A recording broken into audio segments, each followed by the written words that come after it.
A gente escolheu fazer a ceia hoje porque a centralidade da nossa igreja brasileira é o Evangelho. O Evangelho é o Jesus que se fez gente preta, pobre e que morreu na cruz pelos nossos pecados e que venceu a morte através da ressurreição, nos dando a oportunidade da gente se reconciliar com Deus. Quando a gente estava orando ali, o Vitor Hugo orou dizendo: Senhor, a gente tem falhas, mais ou menos assim, parafraseando, ajuda a gente a melhorar.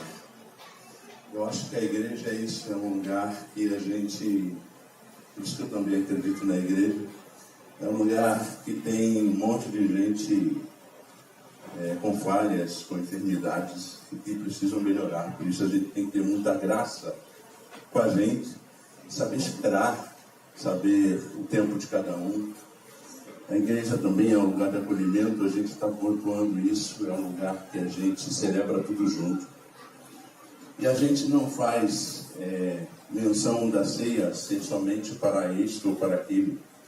A gente faz menção da ceia, de participação da ceia, aqueles que acreditam em Jesus Cristo como Senhor e Salvador, aqueles que creem que Jesus Cristo é o caminho, e aqueles que, mesmo não fazendo parte da nossa religião, têm consciência do significado do Cristo para a vida da humanidade, também participam. A gente não tem essa enfermidade de dizer aqui: vamos participar somente hoje da mesma fé e ordem.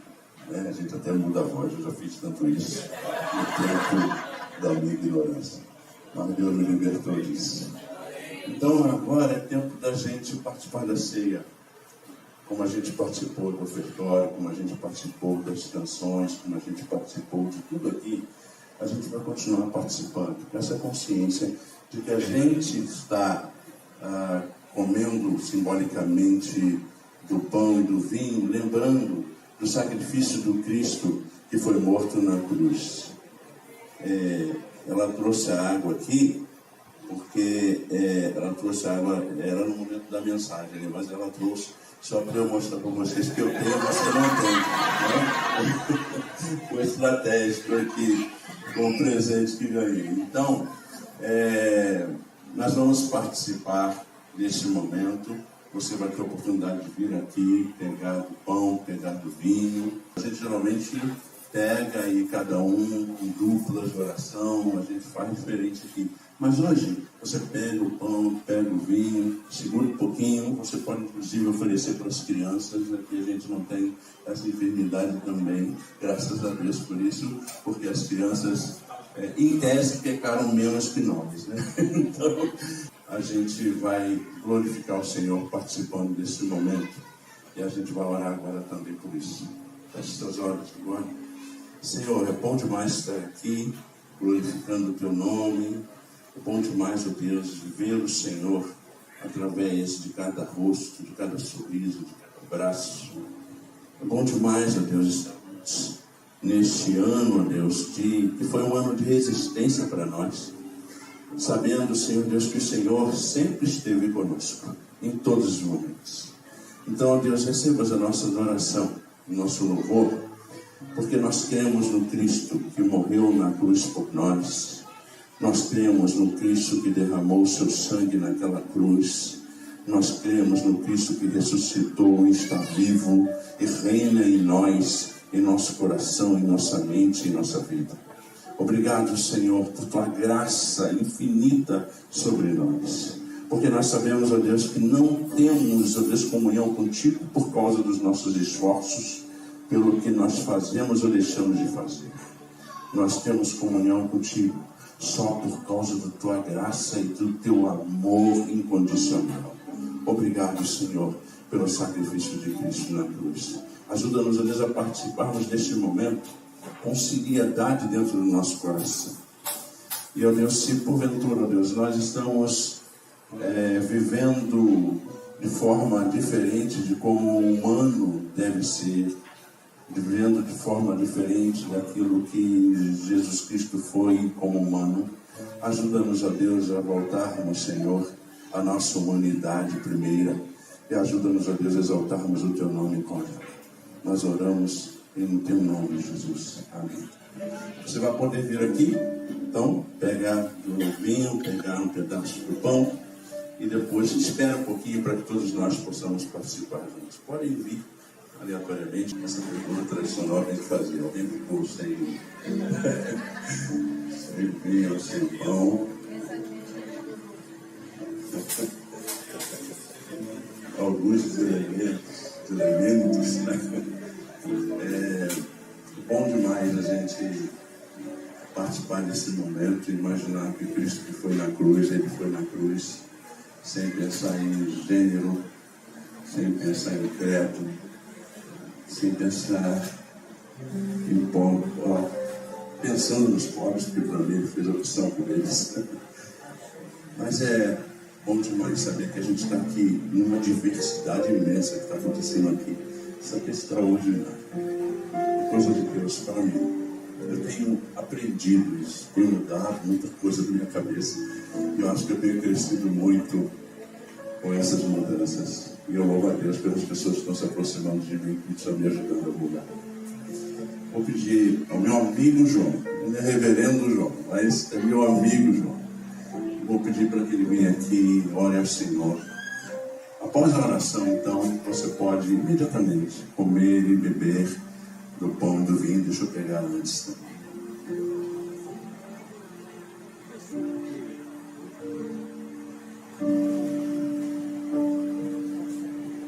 Bondoso Deus, amigo incondicional, companheiro da nossa vida, da nossa estrada. Obrigado pela tua Eucaristia e porque a tua mesa nos convida para a paz. Não para a paz da alienação, mas para a paz que nos chama ao engajamento, à consciência, à vida plena, a entender ao humano como humano, nosso irmão, nosso parceiro, o que vai junto com a gente e contigo, de mãos dadas. Obrigado por essa igreja, essas sementes. Obrigado, abençoa o ministério desta casa, desta família, desse germe do teu reino. Fica conosco, te pedimos, em nome do Pai, do Filho e do Espírito Santo. Amém. Vamos então do pão e do vinho. E a igreja caía na graça do povo, em busca de justiça. Isso é algo que muito falamos aqui, nesse ano da nossa igreja brasileira, foi sobre justiça. Porque nós acreditamos no Evangelho da Justiça. O sacrifício de Jesus Cristo é justiça. Então nós acreditamos na justiça. E por isso nós vamos seguir cantando. Com a mesma alegria que cantamos e que oramos e que celebramos a ceia. Nós vamos cantar Momento Novo, Carvalho de Justiça e Juízo Final. Porque a igreja também cai na graça do povo, com o nosso amor à cultura brasileira, com isso que nos faz povo desse país. Eu estou falando 43 anos no Evangelho, primeira vez que ele viu uma festa pela nossa Mangueira. Dá-lhe Mangueira! É a Mangueira, gente. Coisa linda demais. Que bonito, hein? Foi bonito. É legal que a nossa igreja brasileira, na página da igreja brasileira, uma irmã colocou lá: eu não me identifico com uma igreja que canta palma e dança. Eu falei: tadinho, coitada, não sabe o que é bom louvar ao Senhor com alegria e livre. Será rapidinho a minha conversa com vocês aqui, porque na verdade eu queria que vocês me ajudassem a construir essa reflexão. A Bíblia diz, no livro de Atos, sempre louvando a Deus e desfrutando a simpatia de todo o povo. E a igreja caía na graça de todo o povo. É muito interessante que a gente tem visto nos últimos tempos muitos modelos de igreja. Alguns têm dado certo, entre aspas, isso certo, mas tem feito muita gente ficar milionária, igrejas imensas, que algumas dessas, inclusive, não estão nem deixando de fazer o trabalho missionário, mas geralmente são igrejas extremamente mais fundamentalistas, né? A gente percebe, e que visa megas igrejas imensas, e a gente importa, às vezes, alguns modelos empresariais. Eles entram aqui na nossa igreja brasileira, não na nossa igreja brasileira, mas a igreja do Brasil, e aí tem vários modelos que você possa imaginar aí, de igrejas que vêm dos Estados Unidos, ou Austrália, ou até América Latina, esses modelos de crescimento de igreja. E a gente fica, às vezes, pensando que parece que o modelo bíblico é muito claro, e a gente olha o texto da palavra do Senhor e percebe que o modelo já está pronto. Mas eu queria que vocês me ajudassem respondendo essa pergunta. O que uma igreja precisa ter para cair na graça do povo?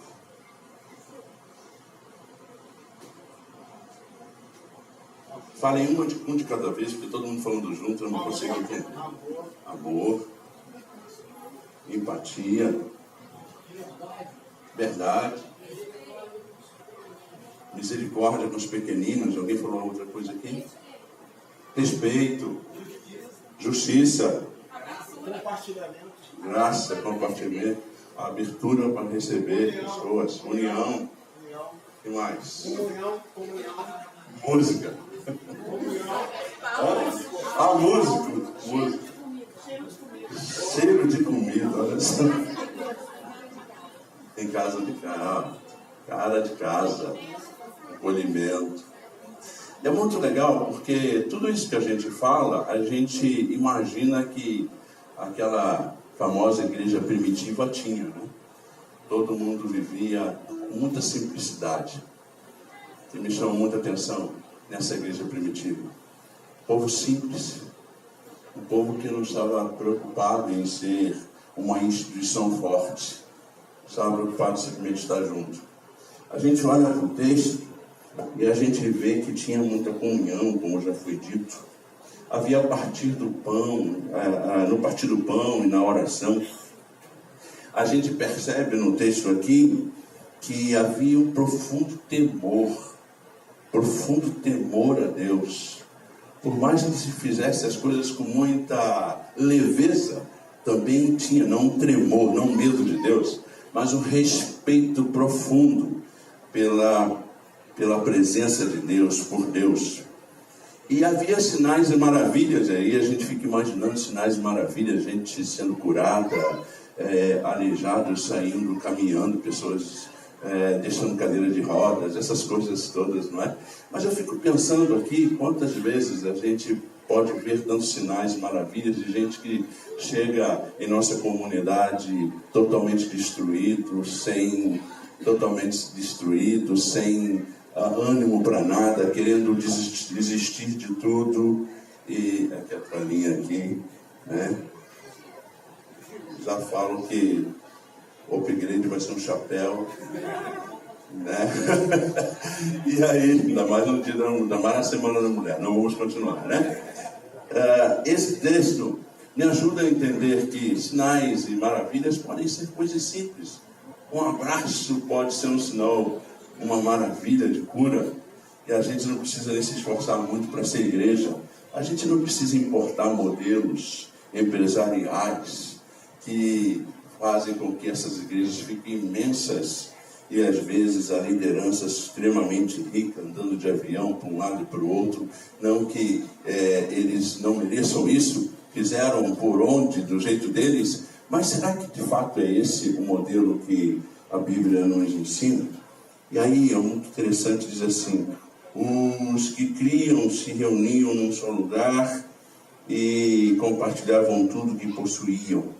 Vendiam propriedades e bens, repartiam dinheiro com os necessitados, adoravam juntos no templo, diariamente também no templo e nas casas, reuniam-se nos lares para comer e partiam pão com grande alegria e generosidade. Coisa tão simples. Quando a gente está lá no nosso pequeno quilombo, aliás, quem não foi está perdendo, A gente está participando dos nossos pequenos quilombos, ao invés de ser pequenos grupos pequenos, aqui é nosso pequeno quilombo. E a gente partilha, e é tão bom estar em oração, estar junto, partilhando um pouco da nossa vida. Coisa simples, o modelo está aqui.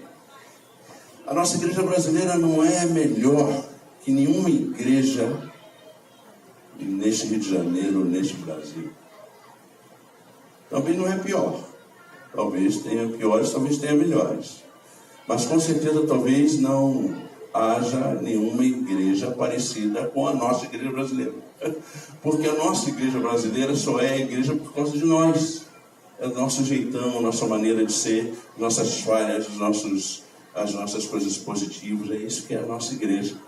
Por isso, então, a gente pode ter essa simplicidade. E se Deus, por sua graça, desejar que nós caiamos na graça do povo do Rio de Janeiro, que assim seja. Esse desejo de compartilhar, eu queria falar de forma muito simples com vocês, porque imaginem vocês como eu estou me sentindo quando pensava numa igreja, pensava em começar uma igreja e de repente encontro um grupo de gente que resolve também se juntar para isso. E a gente está encontrando gente que também está se achegando, está se aproximando. E é legal perceber quanto que algumas pessoas chegam aqui totalmente quebradas, às vezes tristes, profundamente tristes por experiências que tiveram em outros lugares, até por questões políticas e tudo mais, e se sentem acolhidas aqui por vocês, pela igreja. Se Deus quiser que caiamos na graça dele, o crescimento virá. E a cada dia o Senhor lhes acrescentava aqueles que iam sendo salvos. Não será pela nossa persuasão, não será por nossas grandes atividades, mas sempre a nossa salvação é uma atividade do Deus que é um Deus missionário. Ele vai nos usar como igreja, mas Ele vai fazer a obra nos corações das pessoas que irão chegar até aqui, ou onde nós estivermos. E que cada um de nós seja esse instrumento de Deus para fazer com que essas pessoas não venham simplesmente para a nossa igreja brasileira, mas que elas entrem no reino de Deus, que elas participem do reino. E se Deus quiser trazê-las para a nossa igreja brasileira, será uma grande alegria para nós, porque Deus vai estar dizendo para nós: vocês têm condições de tomar conta dessa pessoa, de abençoar essa pessoa. Mas não se preocupem com isso, se preocupem em levar as pessoas para o reino, para que elas possam ter uma visão diferente, possam ser preenchidas pela presença do Espírito Santo. E o Senhor há de dar crescimento. A gente estava pensando num plano, finalizando mesmo, um plano de 10 anos para a nossa igreja brasileira. Ó, já estou sonhando, 10 anos. E se Deus assim permitir. E nesses 10 anos, o que eu tenho pensado muito é que a gente precisa ter mais 5 igrejas nesses 10 anos. A gente não precisa se preocupar em se transformar uma mega igreja. A gente precisa se preocupar em estar em outros lugares. Então, o que tem ardido no meu coração, eu queria dividir isso com vocês, é que a gente tenha uma nossa igreja brasileira, mesmo a igreja nossa, lá em Duque de Caxias um dia. Amém? Amém. Que a gente tenha uma nossa igreja brasileira lá em Madureira. Amém. Que a gente tenha a nossa igreja brasileira espalhada por essa cidade, pela Baixada, não para a exaltação de ninguém, não para enriquecimento nosso, mas que nós sejamos instrumentos de Deus para ajudar os mais pobres e aqueles que hão de ficar mais pobres pelo andar da carruagem que nós estamos percebendo. Esse país vai precisar da igreja, mas não de uma igreja que compactua com o poder, uma igreja que esteja em sintonia com o Senhor Jesus, que fez opção pelos mais pobres. Amém? Deus nos abençoe, Deus faça isso com a gente e se coloque à disposição. É muito bom ver o Joab aqui. Chegou 2 meses, 3 meses, já está aí servindo com os talentos que Deus deu para ele. O Ferrugem e a Vanessa, que chegaram aí, olha, trabalhando. O Ferrugem aqui é o mais ruivo de todos. E o Ferrugem e a Vanessa que chegaram aqui, já construíram um site, estão dedicando e tal. O que você tem, que você pode? Eu não estou nem falando de grana, não. A gente precisa assim também para sobreviver, para caminhar, para pagar aqui o local, para crescer em outras igrejas. Mas estou falando da sua vida, do seu talento, sua capacitação, o que você pode ajudar. A gente está sonhando aí, eu e João Marcos, de a gente ter um pré-vestibular para negros e carentes em algum lugar, não é? Mas a gente precisa de gente formada, e aqui está um monte de gente que tem muitas capacitações dadas pelo Senhor. É assim que a igreja há de cair na graça do povo. Deus os abençoe muito. Vamos orar? Vamos orar. Direi que ore ao Senhor nesse momento. E será então a nossa oração como igreja também. Vamos orar. Senhor, bendito seja o teu nome, Senhor. Seja exaltado o teu nome para todo sempre. Queremos te dar graças, Senhor, porque até aqui tu nos tem ajudado. E uma prova disso é porque estamos aqui, ó Deus. Obrigado por esse privilégio, Senhor, de podermos estar reunidos no teu nome, para te adorar, para te louvar, para aprender de ti na instrumentalidade dos teus servos, para termos comunhão, Senhor, para estarmos juntos, para sermos família, Senhor, porque entendemos que igreja é isso. Ó Deus, obrigado, Senhor, por este ano no qual tu tens abençoado, Senhor, a Nibe, o pastor, sua esposa, o Vitor, os cooperadores, Senhor. Eu quero te ser grato, Senhor, nessa manhã, por tantas e tantas coisas que tu tem feito por nós, no qual não somos merecedores, Senhor. E os méritos estão lá na cruz do Calvário, Senhor, derramado aquele sangue para que pudéssemos estar aqui nessa manhã. Senhor, tu conheces os propósitos do teu servo. Tu sabes, Senhor, quais são os seus objetivos. Ó Pai, tu sabes quais são os seus sonhos, os seus desejos para essa comunidade, para essa igreja, Senhor. Ó Pai, tu sabes qual o desejo dele para esse país, para esse mundo, Senhor. Porque tu colocaste sobre este rebanho, Pai. Eu te peço que tu venhas abençoá-lo, Senhor. Que tu venhas abençoar a cada um que está aqui, Senhor. Que o mundo aí fora, Pai, possa ver em nós a tua face. Possa, como ele disse, nós queremos ser maior, menor, pior, seja o que for, nós queremos ser diferentes. Assim como Jesus era diferente. Ó Pai, que possamos entrar e sair, chegar, Senhor. As pessoas olharem para nós e verem, vocês têm algo diferente. Obrigado, Senhor, por essa manhã. Obrigado por mais um ano. Obrigado por estarmos aqui, Senhor. Eu quero te ser grato no nome de Jesus. Amém.